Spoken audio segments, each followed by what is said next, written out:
Indifference is the enemy. So if something matters to you, do something about it.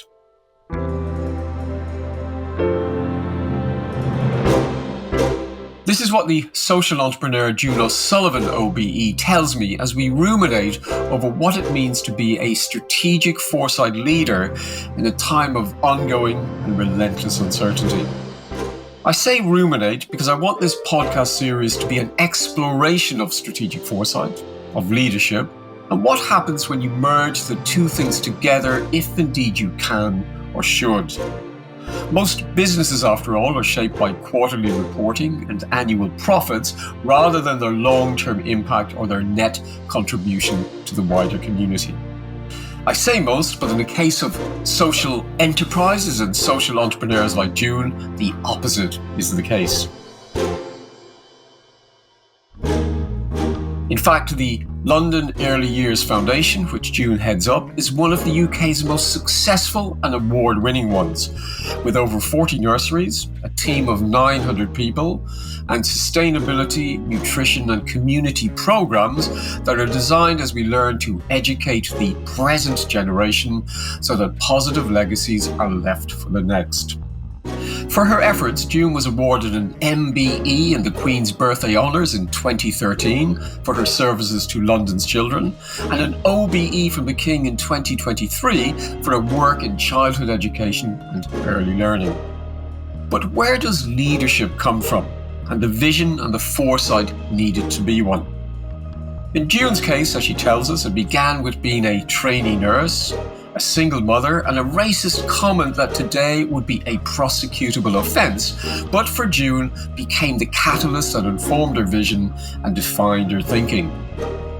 I'm Martin Raymond, and this is a podcast about what it means to be a leader that places strategic foresight at the heart of their enterprise. This week, I'm speaking with June O'Sullivan OBE, and I began by asking her to describe what it's like being a social entrepreneur.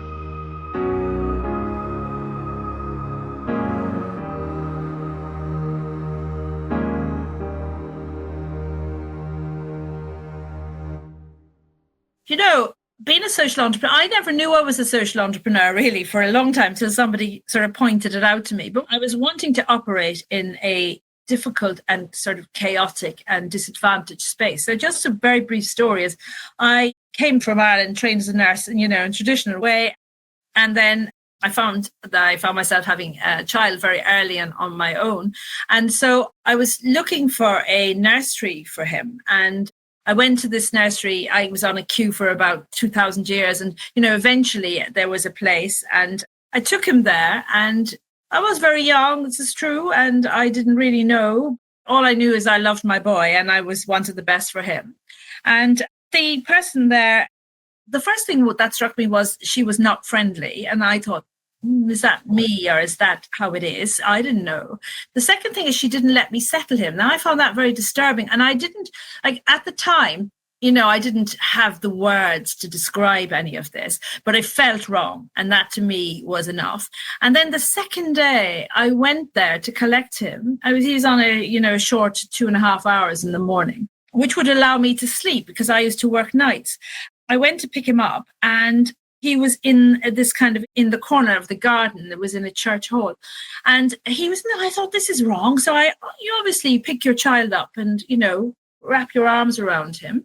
And I got to the gate and she's screaming at me about where he is and stuff. And the thing she said to me was, I could have given your place to a doctor. Instead, I gave it to you, a young Irish single parent. And I just stepped back and I thought to myself, one day I'm going to do something. No one is ever going to be treated like that at our front door. And I'll create something that will be open and welcoming and will be superbly high quality. And it took a long time. So you talk about foresight. So that I was then, and then I spent 10 years as a social worker, and I learned my craft really, under the guidance of many, many interesting people over the years. And then I did something else. And then eventually I got to this position where I was on an MA course at Roehampton, and I was studying the subject of early years teaching and education for small children. And a colleague said to me, there's this little tiny charity and I'm sure you could do something really radical with it. And I was just fed up with working in local authority at the time. And I just was irritated by the speed by which anything got done, i.e. forever. And so I went and I got the job, and I spent the 10 years probably less than 10 years, to be honest, just converting it into a modern thinking, pedagogically solid organization. And then I got the job as the CEO. And then I thought, bang on, I can now do something really radical. I'm going to make this something completely different. And so I played the long game.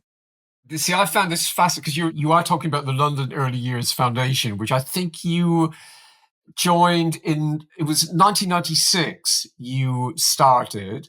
And then within a decade, you become the CEO. So you both had an external view, as you described it, at that moment, picking up your son, where suddenly something really impacted on how you felt.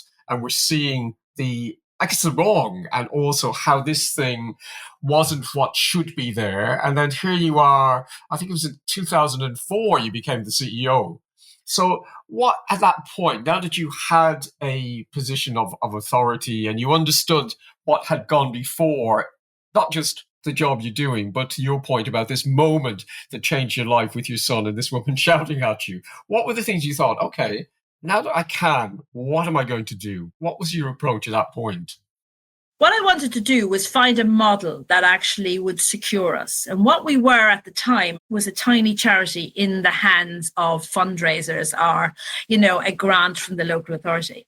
And while that was a fairly successful model at the time for that particular year, there was no future with this. So I looked at it and I thought to myself, now, how do I make it independent, where it's still providing good services, but it can do something differently?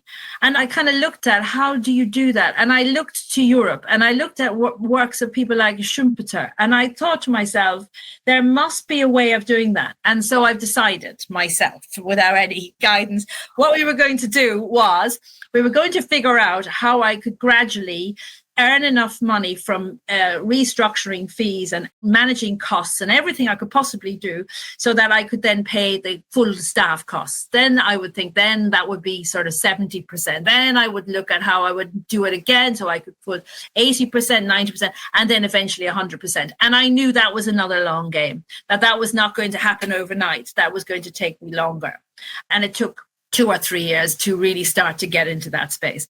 Because what I wanted to do was create a social enterprise for children, for childcare, where every child was welcome, every child would have access to the best quality, and every child would be able to connect with each other. So the community of children from different backgrounds would all be educated together. We would also be supportive of parents, but I could take staff from the local communities and really give them a lovely journey in. So like for me, I left Ireland and trained to be a nurse. I did my Open University degree when I was pregnant with my second child and just gave birth to my third when I took my finals. I just knew that journey. And again, a long pathway, but I felt, I don't know where I got this from, with this kind of ethic from, but I've always felt you had to do the work. You had to know what it felt like to be at the ground level. I saw people being kind of parachuted in and being promoted way above sometimes their ability and their pay grade. And they didn't have any of the granularity and understanding. And I always felt that was important. And I always think that still is, because when you talk to people and they recognize you know what you're talking about, it gives them confidence, but it also gives them a sense that you are a grounded person and actually can really relate to their situation. It's so interesting because in the sort of stories I've been hearing, I'm party to talking to CEOs and leaders, one of the things that has certainly come true clearly is, to your point earlier, you mentioned this thing about, empathy, being able to walk in the steps of people. So you're not just hypothetically looking at it, but you can have a sense of feeling the emotion and the experience. And the other thing people have said is that understanding the gritty nature of what they are doing because you're doing it, but having that attached to a vision or a long-term narrative that you know where you want to get to. Because some people get lost in the grit and tired. They get tired because they are bogged down by the day-to-day. So I'm just wondering, were you feeling like that, or were you just feeling that once you were experiencing the thing, you just had to change it because what you were experiencing just wasn't what you felt should be offered at that moment in time? I guess it's a combination. I wanted to change things, but also I often talk to the staff or colleagues about the triple glass ceiling. So you get to one glass level coming from the outside, say. Maybe there's a second glass ceiling that's been a female leader in a world that you're recreating to some degree. And then in the third, I operate in the world of care, a much underappreciated world. And I work with children, much underappreciated as well. So I often talk to the staff about the treble glass ceiling, and that really requires two responses. Really, one is you just get angry and give up and go somewhere else. Or two, you get angry and you're just sticking to it. And people often say to me, June, why haven't you just gone to be CEO of a bigger charity or CEO? And I say to them, being the CEO isn't the thing for me, to be honest. Making the change and developing a new model is the thing for me. And the way I can do it is by being the CEO in this particular organization, because I've kind of reshaped it and refounded it in a sense. And I genuinely like the work. I really like what we can do with children and the experience. I'm not a careerist in the sense of I feel the need to be all over the place. I am a very serendipitous kind of leader in the sense some of my very interesting innovations and developments have come through serendipitous moments. I did a great podcast with a guy called Dr. Christian Bausch, who teaches serendipity as a business skill. And he was saying a lot of people who misrepresent serendipity, said you're kind of oddly bumping into somebody and it's coincidence. He goes, there's nothing of the sort. He said, because you're awake and looking and you have a sense for what you're looking for, you will find those people. And that is a sort of, as he said, it's structured serendipity. And I'm really impressed that you've also added the second bit to that, which is innovation, because those two things tend to come together. And yet when I chat to a lot of CEOs who are kind of old school formal, they never mention serendipity, which I find odd. And they never mention innovation, because innovation seems to be something that they will attempt after they've put rigor and process and formality over something. And I guess when I hear that, by the time you've done that, you think you've missed the opportunity. Like you've missed that moment that you're perhaps seeing, the men coming in to work in childcare, the notion of food and nutrition being hugely important, not just to the development, but to the future opportunity and their future journey. So again, I see the things you're doing. My question is, do you kind of apply a framework, what I call it like a foresight framework? I go, I'm going to plan what I would like and then seek opportunity and serendipity to help me ricochet into that position? Or is it more intuitive as to how you're doing the thing? Or do you have a grand plan that you're then working towards? What's your kind of thinking? I don't necessarily have a grand plan. Sometimes I do. Sometimes for example, the London Institute of Early Years, which I launched last year, I had a grand plan for that for 10 years. I've been working on it quietly behind the scenes, driving my staff crazy. I used to sometimes call it the Global Academy. They'll all talk about it. They all know about it. But it took me that 10 years to get the money, to get the ideas, to line the stars up so that actually it could be converted into something. So yes, I had a plan for that. I had a plan for the Academy for the food because I could see that chefs could really make a difference. The principle was if we could train chefs to really understand nutrition and portion size and manage food waste more effectively, our little bit could contribute to reducing child obesity, which is a huge problem in this country. And they could be the pioneers for this, and we would develop a program, which we've done, and we could teach other chefs how to do that. That took a long time. It seemed such a sensible thing for me, and then it took a long time. So I guess the serendipity is sometimes the idea that flips in your head, that clicks in your head and you think that's it. Or sometimes I am going round the houses. I am kind of wallowing in a lot of muddy ideas. And then I have a conversation quite by chance with someone, or I go somewhere, or I get invited to something, or I'm just reading something and it just like an electric light, I go, that's it. So they name the idea for me, and then I will put a plan around it. Yeah, I'm not an obsessive planner, but I'm also, I know, chaotic in the sense that they all hate it when I go abroad or if I go away, because I come back 14 ideas. And then they go, well, which one should we implement then, June? And I say, all right, fair point. And sometimes there's an instinctiveness about things that you feel like this is the way the world is going. Like all our work on sustainability, in a way that came from a sense, an instinctive sense that actually we need to do something to prepare the next generation, and that we can't leave them a load of crap, basically. We need to give them something. They don't deserve it, they don't deserve to be left with a load of stuff that we haven't paid attention to. I remember saying to Nick, one of our nursery managers, we have to do something. And he and I, both very keen on the whole idea of sustainability, had these conversations. By the end of COVID, we had developed a level 4 diploma, first ever. We had written a book and we had prepared a strategy for the organization, which was the first in the early year sector, which we've now shared with as many people as are interested. And I started my PhD on developing a model of how do you create sustainability informed staff. So, some things take longer than others, and I guess the plan comes out of it. But there is always a bit of, it's a word I use a lot, there is always a bit of serendipity about the moment for capitalizing on it or for catalyzing it into a set of actions. I mean, it's one of the, I guess, key words if you look at what distinguishes, an innovator, what I call a transformative leader, somebody who absolutely can change and transform in that way. It's like instinct, observation.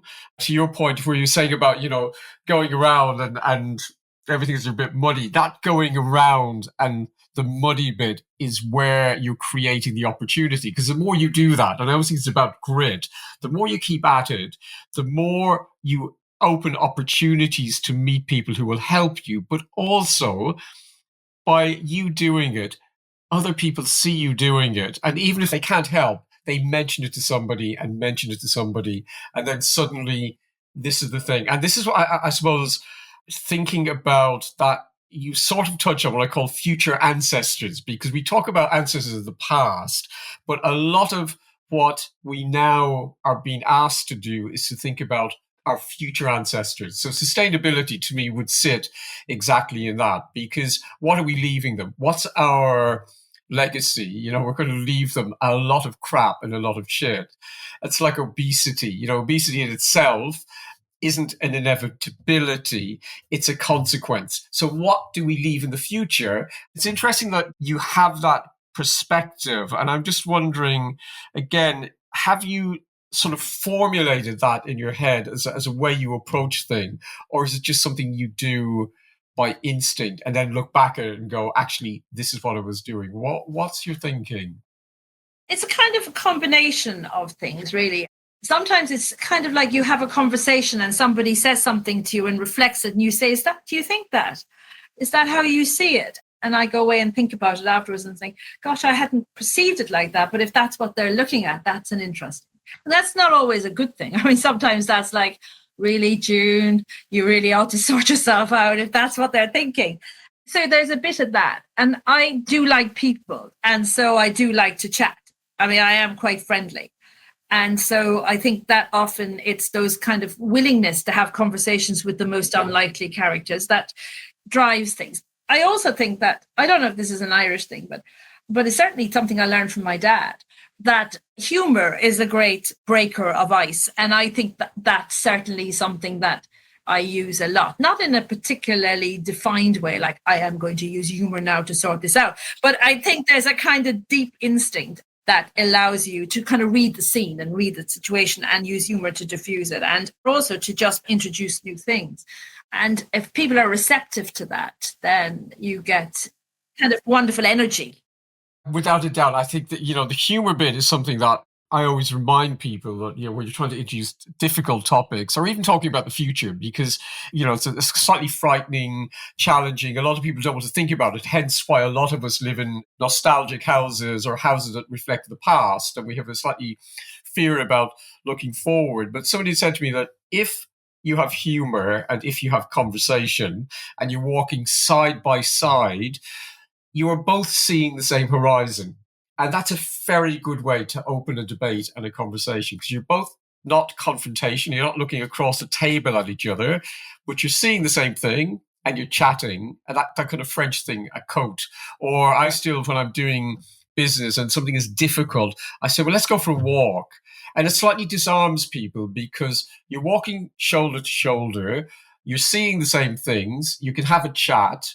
And this is what I call sidling conversation. And that's where the real change at difficult moments can be had. And I'm just wondering, I don't know if it is an Irish thing, but I often think when I see other Irish people doing it in business, they seem to do it instinctively. I guess you're reflecting the fact that leadership is an evolving concept, really, and it is as contextual as it is a theory. I wrote a book in 2022 with a colleague of mine, Munasaka, called Social Leadership in the early years.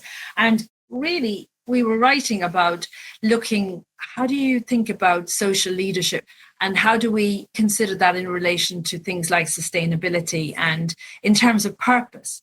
And I guess I really wanted people to think about leadership as a social purpose, having a social purpose in terms of driving your business. And I don't mean that awful term that people use a lot now, which is that we're giving back. And my response to that every time is to slightly get, irritated, but also don't take in the first place, people, and then you won't have to give back. But if you actually devised your model, not as a sort of B Corps where you're hitting an accreditation system, but actually with true social purpose and a sense of how what you're doing is actually kind of regenerative. I think we're hammered at the moment with this kind of extraction economic model where there's the sense that you've got to filter everything out of it and just leave a husk behind you, which is neither sustainable nor moral in some ways. So I was really interested in how do you drive social leadership, social purpose through the way you work, the way you talk, the way you build your relationships with your staff. So part of that came from the work that I did on pedagogy. Now, by pedagogy, I mean leading to learn. And I looked to a lot of the Europeans on social pedagogy, that notion of the personal, the private and the professional coming together into that kind of nested way of thinking about people's lives and how they contribute. And I developed a social pedagogy to go alongside our social enterprise and social leadership, because I thought that, if you're going to run a business and you just define it as a social purpose built business, your methodology has got to align. And so there was no point having a educational, pedagogical kind of purpose of your business if it didn't then translate into everything you do. So we have 7 strands, and the first strand is like excellent in leadership. When you look at what I wrote about all of that, it wasn't about you must do this and you must be here and you must remember autocratic leadership and you must be democratic and you must delegate and all of that stuff that has been, written, in every airport. There is a book on it. I really looked at how you connect and how you build innovation and how you work together to think about action research. I'm a real keen action research fan. They'll tell you this because it drives innovation and it drives quality. And therefore you're always thinking and you're always interested. I think a lot of staff stay with me for a very long time because there's always opportunity to do something interesting, but not just that, to do something that they're interested in. And that's very social pedagogy. And, it can add value directly to the business or it may not, but it always adds value in the sense the staff stay with you, they're happy. And if a happy person is working with children, the children are happy also. And so those kind of things, I perhaps should maybe articulate them better, perhaps, but I think it's that sense of moving away from the sense of leadership as a set of competencies or a set of defining ways of doing things and a skill set are a kind of set of traits and attitudes and values. Of course, attitude and value is important, but I think there's something more fluid and more more human that is often lost in all of this.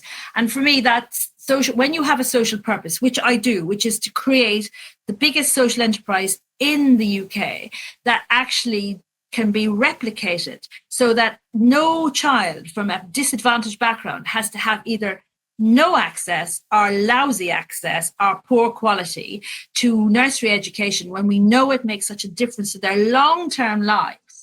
That is my main mission in life. I always say that, like on my epitaph, the word pedagogy will be in there, no doubt.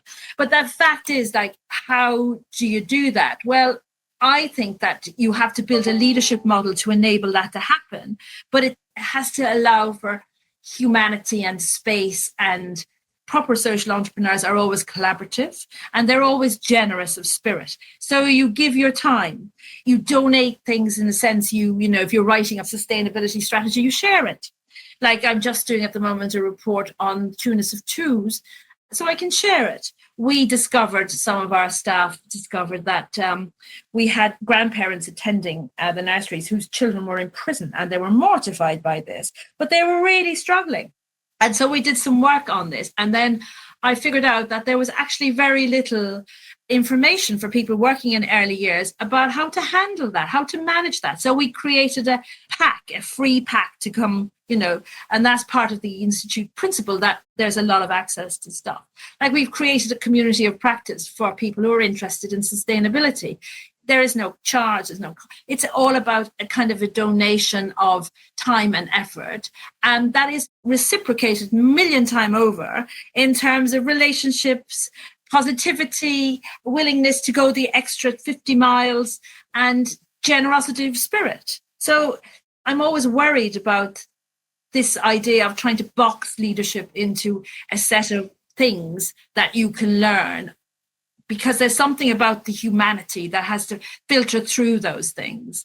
Because in the end, only your human instinct says to you to say to somebody, let's just go for a walk. Come on, I'll buy you a cup of tea. Do you know what? I think, let me take you for lunch. Come in and have a sit down.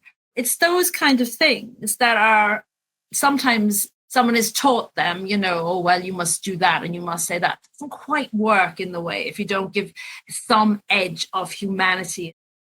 And I guess belief, as you're describing that, I had in my head an image of a particular kind of leader. So going back to that phrase we were slightly joking about at the beginning, the social entrepreneur versus the commercial. And if you think about the commercial, the focus is on competition. It's on outperforming, outdoing. It's the notion of sharing is suspect. The notion of collaboration, fine if it's a partner, but not a competitor.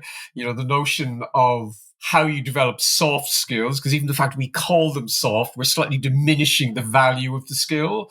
And I think it's all of these things that I'm trying to get to, because I suspect that when you chat to people in their 20s and 30s now, which we do a lot of in terms of, how they're looking at tomorrow, social entrepreneurialism, degrowth, the notion of sharing, collaboration, of having lives at the center of decisions are normal. That's how they see the world. A lot of the time now, where we would have had a battle to convince somebody that collaboration was a good idea or that growth isn't necessarily right, now it's almost part, to your point, of a common language. And I'm wondering if, with your thinking, and if that's a kind of a general spirit that we're seeing in the age, how do you think we could, or you could, take that forward?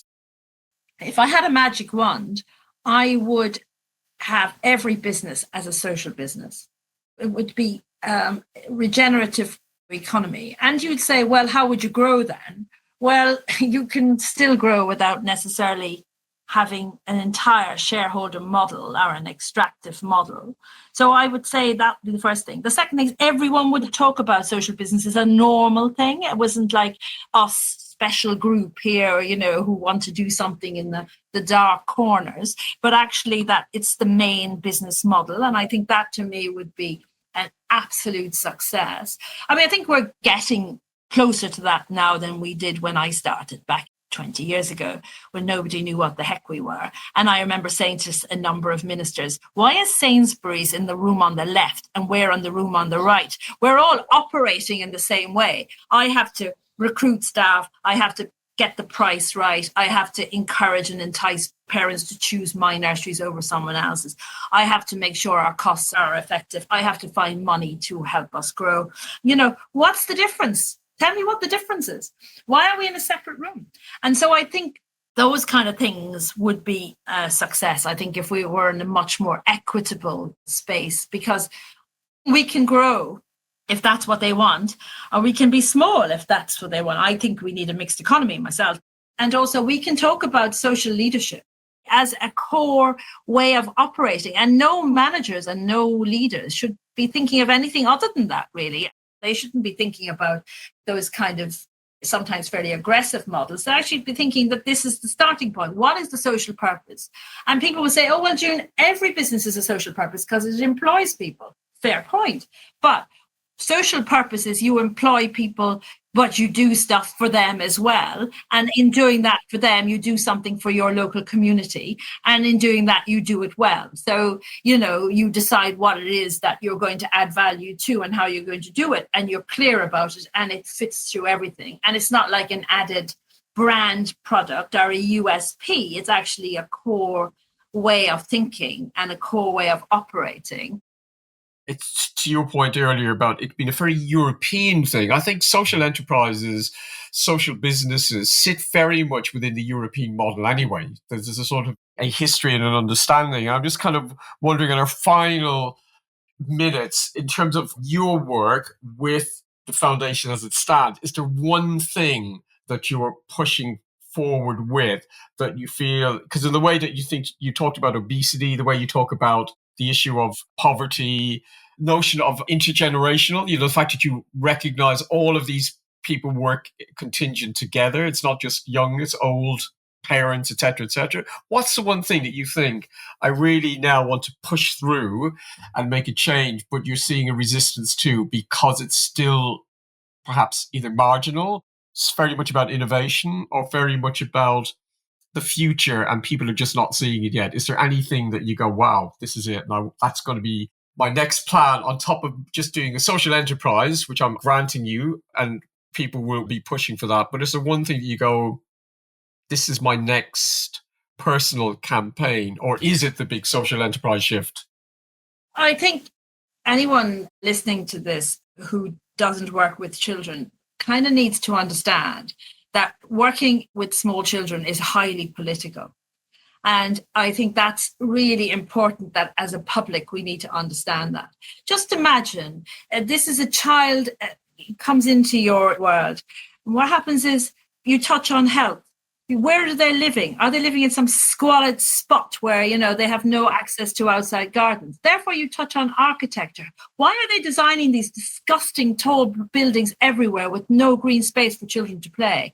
Then you think about health. Why are we building huge market campaigns that actually add to the children's risk of obesity because they're all added sugar and added salt and stuff? And they confuse parents. They think they're buying a healthy food and in fact it's actually full of fat and sugar. So you touch on health. You then think about what's going to happen if they don't get really decent education. Well, the chances are they might well end up in the justice system. So what happens then? You start to think about the child is like that little stone and the ripples that come from that experience. Now, the public just simply doesn't get that. They think we're nice but dim. We're like working with children all day long, playing. Playing is small word, big science. And so I think for me, it is understanding that actually, if you want a decent society, if you want a really decent society, you've got to think about children from the first start. And it's not about the sort of, in a way, the traditional idea that, well, you choose to have a child, therefore it's yours. No.